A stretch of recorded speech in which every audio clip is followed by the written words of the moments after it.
Hello friends, welcome back to my channel and to Spellbinders Day 9 of 13 Days of Craftoween. Let's get this fabulous folder opened up and, oh my goodness, a one-eyed people eater. So I have die cut same body out of violet color wheel cardstock. And the first thing I'm going to do, there's a die cut area to slip his fangs into. So I'm going to just, and there's a score line. And so I've slipped his head forward and dot in a little bit of adhesive right behind it. Right behind the top of the fang die cut. There we go. Tape behind here, like so. And then I can pop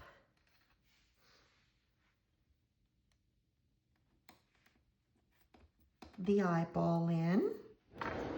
And now the pupil is put in place, and isn't it amazing how something so small literally transforms this monster?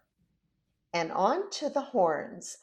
One horn will sit on the back of the monster's head to the right side, while the second horn will be aligned to the etched lines on the front of the head. Put his little bat wing on.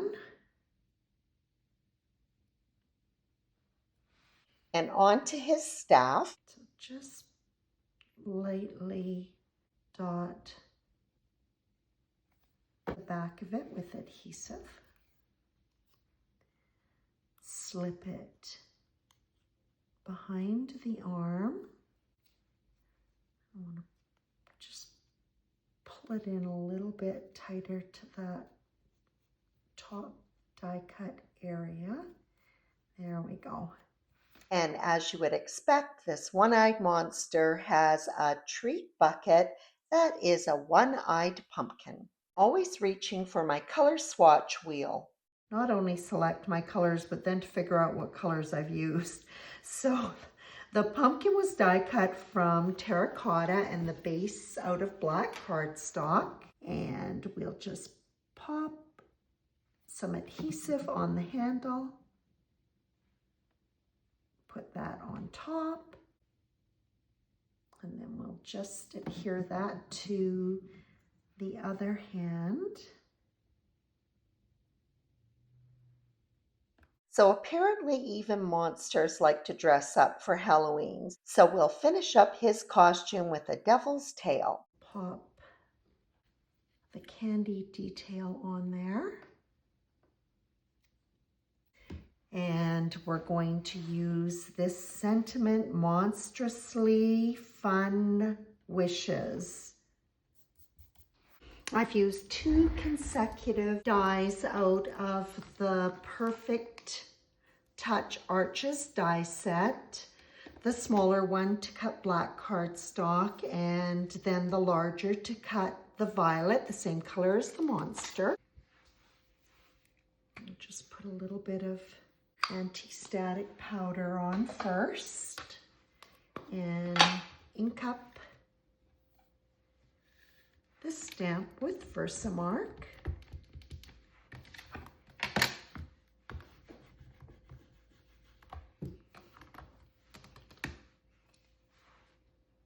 And I can see the impression on the black cardstock, but I'm going to stamp it a second time. Anyways, just to make sure there's really good coverage on that sentiment, and then I'm going to sprinkle it with gold embossing powder. Okay, that looks good.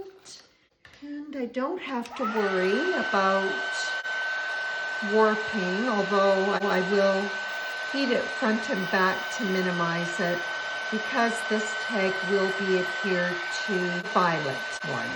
I just like to hold the heat on a little bit longer to smooth out the embossing finish. And I'll take a microfiber cloth and just dust off any remnants of anti-static powder.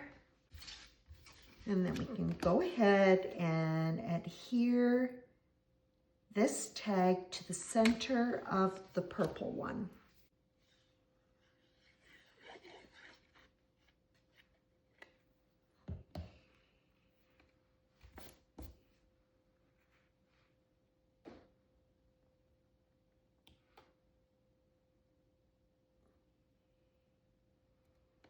And I'm just trying to make sure that the border is more or less even all the way around.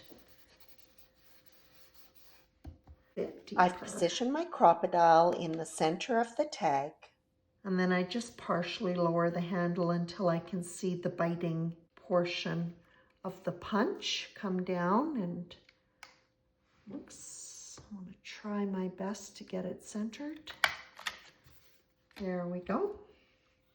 And our cute little devilish monster is going to be popped up with black foam squares. And I'll center him right above the embossed sentiment. And the candy will be adhered directly to the tag, slipping it behind the back leg of the monster. And then we're going to finish this off with some tulle.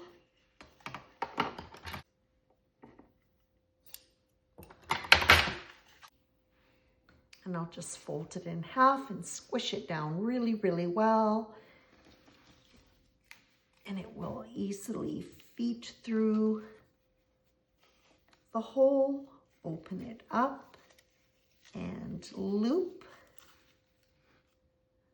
I like to pull it on one side and then the other side until it's tight.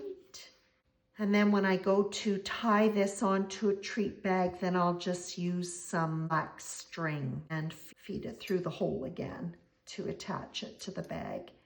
And then we'll just trim that off evenly. And there we go, friends. Day 9 of Spellbinders, 13 Days of Craftoween. I hope that you enjoyed this fun little project. And of course, tomorrow we will be moving on to day 10. I hope you'll join me, and as always, I appreciate your visit.